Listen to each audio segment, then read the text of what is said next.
Joining the Floyd Mayweather conference call. If you would like to ask any questions, please press star 1 on your telephone. I would now like to turn the call over to Kelly Swanson. You may begin. Thank you, operator. Thanks, everybody, for calling in. We are going to get right to this call because we have Floyd Mayweather with us today doing his conference call, also joined by Leonard Ellaby and Stephen Espinoza, Executive VP and General Manager of Showtime. So, Leonard, I'm going to pass it over to you to get started right away. Leonard? Thank you, Kelly. I'd like to thank everyone for calling in today to hear the one and only Floyd Money Mayweather. But before we get to Floyd, I'd like to introduce the Executive Vice President and General Manager of Showtime, Stephen Espinoza, who's going to make a few comments. Thanks very much, Leonard. As most of you know, hopefully, Episode 1 of All Access Mayweather versus Berto premiered last Friday. We had tremendous viewership numbers on the network for the premiere night. In fact, premiere night viewing of that episode was on par with the viewership for the premiere of Inside Mayweather versus Pacquiao. So we're very happy with the amount of attention that the All Access is generating. And if you haven't seen it, of course, it is available just on the Showtime website, on the YouTube channel, and, of course, repeated across the network many, many times. Episode 2 of All Access Mayweather Berto will air this Friday at 10:35 p.m. Eastern, with the third episode premiering on Friday, immediately preceding the weigh-in. As we get into Fight Week, as usual, Showtime and CBS are supporting this fight across all platforms. We'll be offering live streams of virtually every Fight Week event, including both the press conference for both the main event and the undercard, the weigh-in, and countdown live on Saturday, immediately preceding the pay-per-view, which will include a live fight between Ishe Smith and Vanis Martirosyan. Showtime and CBS Sports Network are also airing classic fights from Floyd's career, from Andre Berto, and as well as the undercard fighters, including what might be the fight of the year this year, the first bout between Rocky Martinez and Orlando Salido. That's available on Showtime On Demand and CBS Sports Network. Leonard, take it away. Okay, thank you, Stephen, for those comments. We're going to get straight to the chase. I'd like to introduce none other than 12-time world champion, 5 different weight classes, Floyd Money Mayweather. Hey, everybody. Thank you, Leonard. Thank you, Kelly. Thank you, Steve. Thanks to everybody that's on the line. I appreciate you guys throughout the years. Let's get on with the call. Okay, thanks. Operator, go ahead and open it up for questions, please. Yes, ma'am. Ladies and gentlemen, at this time, if you have any questions, please press star 1 on your telephone. Again, it is star 1 on your telephone.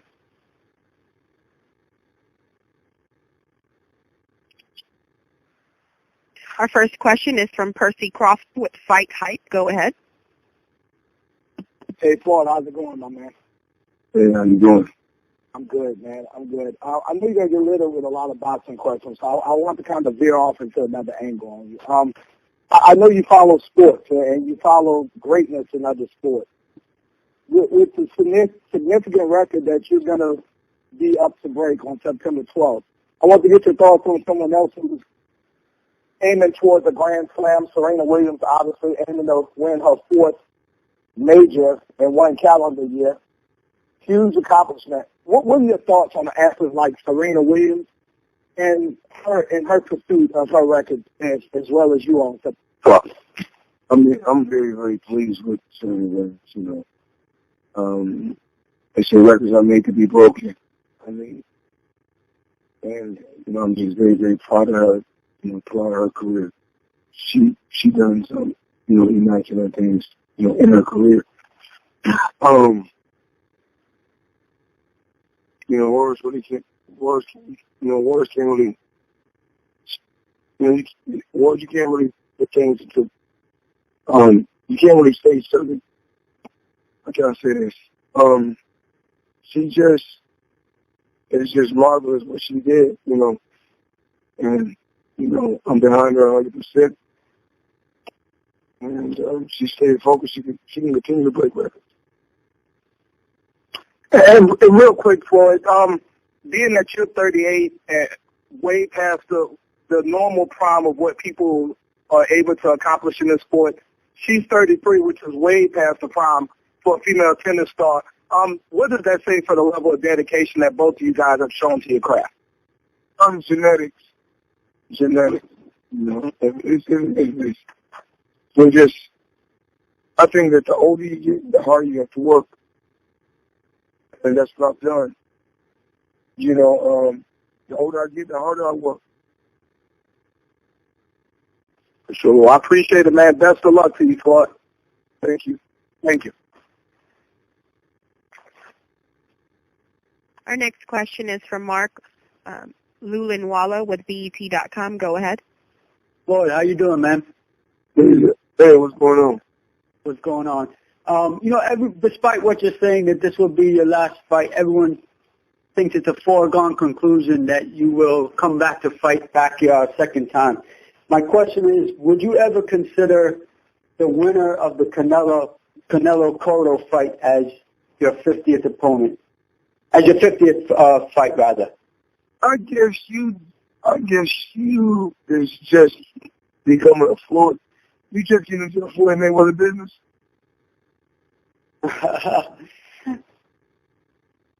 Talk to me. Hello? Yeah, hello? Are you just getting into the Floyd Mayweather boxing business? No, I'm not. I've interviewed you before, actually. Okay, well, you should have known what I've done to Canelo, Pacquiao, and Cotto. Okay. So if I'm through with 49, why would I fight one of them in my 50th fight? I got you. Okay.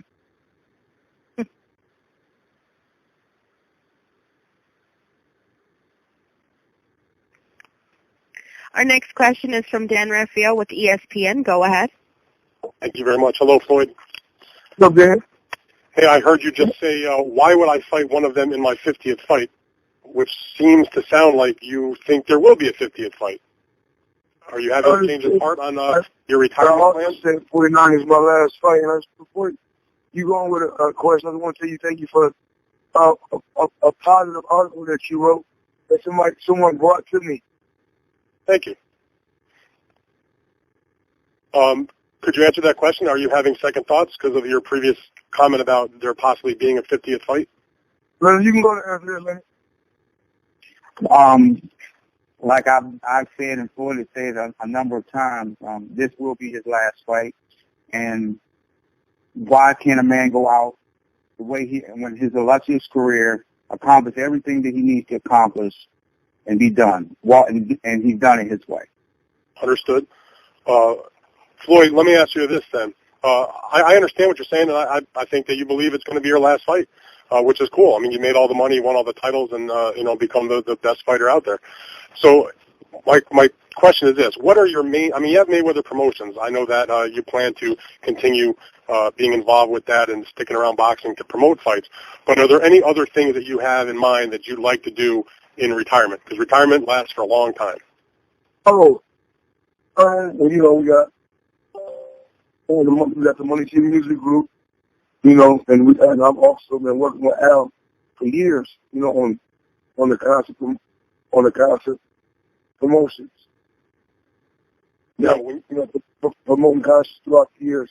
But that the Mayweather Music Group, we have different artists that we're working with. We got Bam Medina makeup line. Melissa Brim, she has working on 4 or 5 different clothing stores. Shirley has one. We got the Bam Medina makeup line. We got the James Lane clothing line, and we also working on my shoe line. So you figure all that stuff's going to keep you busy for the remainder of your days, I guess. So, well, being a dad, watching my kids go through college and put them through school is what's very important. When you retired in 2007, at the end of 2007, early 2008, after you fought Ricky Hatton, then you came back, at the end of 2009 to fight, Juan Manuel Marquez. You had retired at that point. You came out of retirement. Is there anything that you think that you'll retire after the Berto fight, and then, another year and a half later, like what happened before, that you'll get that itch and you'll want to do it again? Is that something that you leave open the possibility of? No. I think I'm just pushed to the limit. There's really nothing else to accomplish. And also, Dan, let me touch on just over the last week, I received 3 major movie offers. So we fully expected Floyd to be heavily involved in the entertainment industry. That's because this is what he does. And like I said, I know for a fact that with the significant entertainment offers coming our way, that's definitely something that's going to occupy a lot of his time. Understood. And I'll just finish with this then, Floyd. Do you understand why that there are people that, it's not that they don't believe you, but they think to themselves, boy, here's Floyd Mayweather. He's undefeated. Most people think you're going to win the fight on September 12th. You'll still be at the top of the sport. You're 38, but you're not old. You haven't taken punishment. You can get back in the ring and make tens of millions of dollars more, or maybe $100 million more, or whatever, when you decide to fight again. And most people wonder, boy, why would anybody step away from that kind of fanfare and huge money and the chance to put on, make more history in boxing? Do you understand why people wonder, boy, how could that be? Well, walk away from that. Well, no one is in my shoes. I think my health is more important.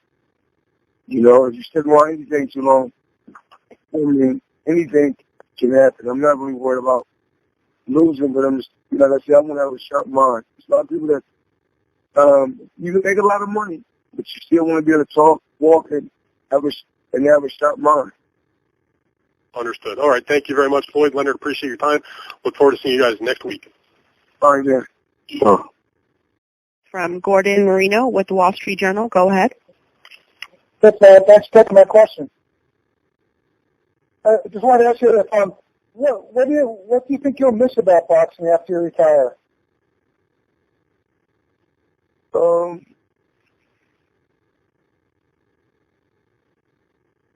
Really, I'm still in the sport. I got so many fighters, so it's nothing I'm going to really miss, about the sport. About the collegiality, being in the gym together? Well, I'm not going to really miss anything. I have fighters that I'm working with on a daily basis. It's just interesting to see who's going to be the next world champion. We have a lot of fighters. I think Daniel Love is up next, so we'll just see how everything plays out. Okay, thanks. One more question: what opponent of yours that most resembles Berto? Yeah. Again? Which of your opponents most resembles Berto? Is he like anyone you fought before? I'm really not sure.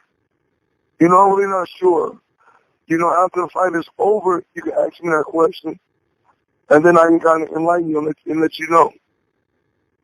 Thanks, I appreciate it. Good luck. Our next question is from Bob Velan with USA Today. Go ahead. Hey, Floyd. How you doing?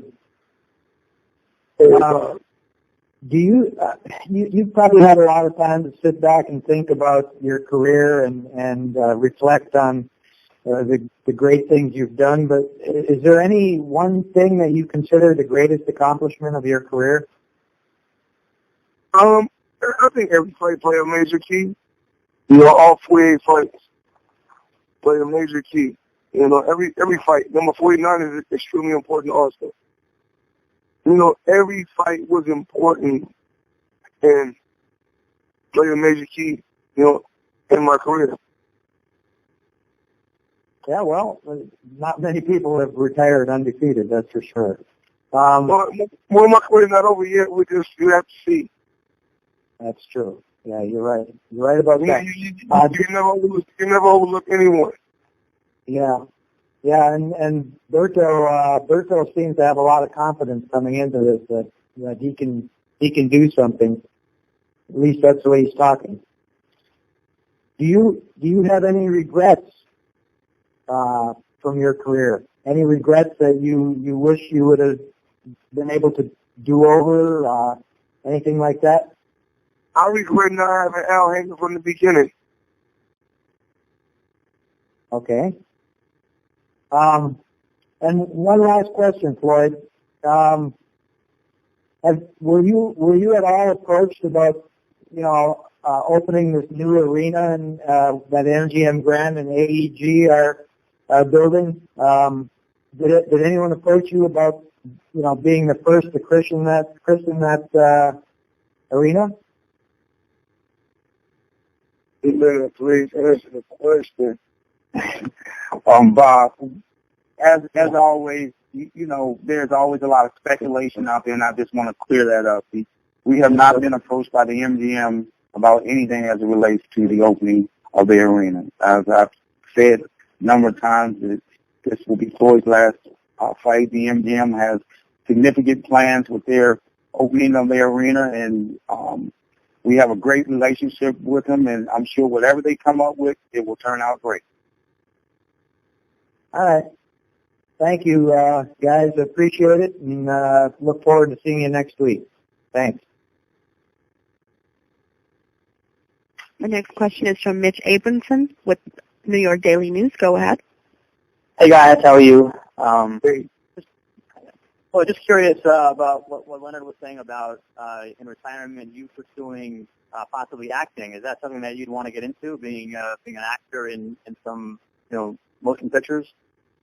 I've been approached, on numerous occasions, but I'd rather be behind the scenes. I just feel like I had my time to shine, in the sport of boxing, but we just don't ever know what the future holds. Just keep my fingers crossed, and if that comes my way, then we'll take full advantage of it. Are you taking any acting classes? No, but my daughter, both of my daughters have. Okay, and then last question, Floyd. Are you surprised by all the criticism that your selection of Andre Berto has gotten for this fight?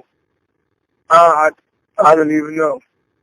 All I do every day is I go to the gym, I train, I leave, I go eat, go see shows on the strip, go to the movies, go bowling, go shopping, and that's really about it. And just, at home, rest.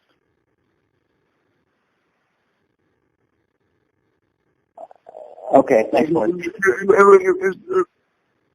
What's that? It really don't matter who I choose. They will always criticize. That comes with the territory. Does that still bother you? I mean, after all this time, does it bother you, all the criticism that you can get about your career? No, I don't read it. I don't know about it. I can care less. Nobody's forced to watch.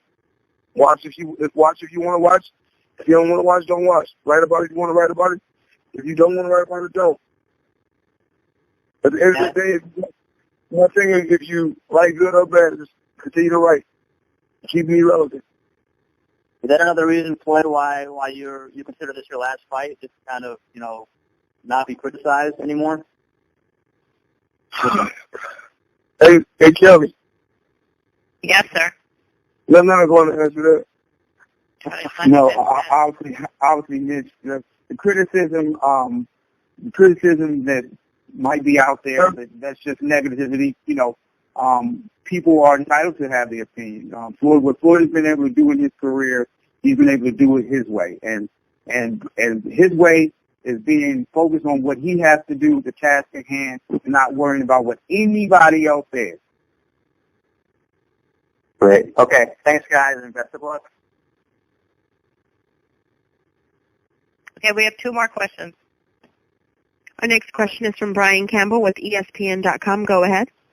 Hey, Floyd, considering you're coming off breaking your own pay-per-view sale record by a mile in your last fight, and you've taken so much pride in your box office records, just as much pride as your record in the ring, what's the number of pay-per-view buys that would make this fight a big success for you personally? A lot.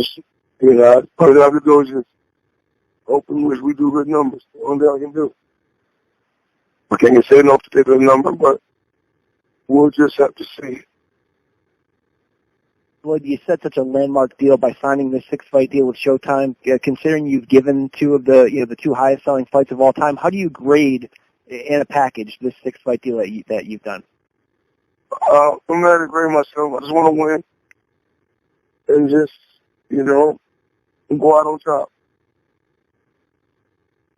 And finally, if this is your last fight, what's the significance of that number 49-0 to you on your way out? If you everybody plays an Asian key. It's number 49. Another solid, another good fight, another tough competitor. Got it. Thanks. Our last question is coming from the support. Our final question is from Robert Littall with Black Sports Online. Go ahead. How you doing, Floyd? My question is actually about Andre Berto. Do you feel like because he really has nothing to lose at the moment and everyone is counting him out and all of these questions that everybody's asking you, it has nothing to do with the fight, do you think that makes him a more dangerous opponent, something that you really have to watch out for, not getting distracted by all these other things? Absolutely. Absolutely. He feels like he has nothing to lose. And I think that when you got a guy that's put in a situation with nothing to lose, it makes him work that much harder. Because he got a chance to, he got a chance to be one of the top guys the top guys in the sport when I'm through. So is he trying to dethrone Floyd Mayweather? Absolutely. Because I say, like they say in football, any given Sunday, I say any given Saturday, anything can happen. So, I'm prepared. I'm prepared mentally and physically. I'm in top shape. I'm ready. I'm pretty sure he's in top shape. And he's ready, but I'm not going to overlook this guy. And that kind of leads into my second question. I don't know if you ever watched the Rocky movies. Like in Rocky 3, you had Clubber Lang, but then you had Rocky. And Rocky was on top, and everybody did the pomp and circumstances, and everyone wanted to talk about everything besides the fight. One of the things that a lot of people, who do give Berto a chance is they think that maybe you would slack off a little bit because you're coming off a big promotion and fight with Manny Pacquiao, and now you get someone that is not well known and not a bigger promotion. Can you tell us how you're staying focused and making sure all this other stuff doesn't kind of slow you down or overlook him? I did a Pacquiao fight, in the past, and I'm just looking at it like this. I want to win just like he want to win. So I'm working hard and I'm pushing myself every day. As I get older, I'm working harder. Actually, I think this camp, I sparred a lot more. I pushed myself a lot more. This fight, I think I worked harder this fight than I did for the Pacquiao fight. And the last question I had for you is one of the things that you kind of mentioned early on when this fight was announced, that you may be more aggressive in this fight because Andre Berto is an aggressive fighter. He comes forward, he doesn't take a step back. Like you talked about, he fought with, broken shoulders and swollen eyes. Is that something as you went through training camp that's still kind of your state of mind, that this is going to be a more exciting fight, for the fans because of the opponent that you chose? Well, of course, it's always about self-preservation. I come first. But, I appreciate the fans. I do. Even like, I'm not Nostradamus, but if you go look at an old interview, I talked about how Pacquiao, what they was going to say, what they was going to do. You got to realize, probably everybody on the phone can share party for you and being from FightHype. And Steven Espinosa, Kelly and Leonard, everybody chose Pacquiao. And everybody that said that, throughout the year I was a coward, I was scared. He couldn't beat Pacquiao. They gave him fight of the year. They gave him this. They gave him so many accolades and talk about, he's an all-time great. Well, all these people have to eat their words. So if he's an all-time great, then what does that make me? You know, if they talking about he's a fighter of the century, then what does that make me? So, you know, when they do right and when my fight is over, and the only thing I can do is believe in myself and believe in my skills. You know, with or without anything can happen, like I said, September 12th. But, you know, I'm going to be CBE, you know, to the day I die. Thank you so much, Floyd. I appreciate you talking about the action fight. Good. Okay, thanks, Robert. Those were great questions, and that's our last set of questions. Floyd, do you want to have any parting words? No. Good night. I love you guys. All right, champ. Thanks so much. Leonard? Just like to thank everyone for calling in, and we look forward to seeing everyone on Fight Week. It's going to be an exciting week, and we're going to have a great night of fights come next Saturday night. Okay, thanks, everybody. Thanks, Floyd.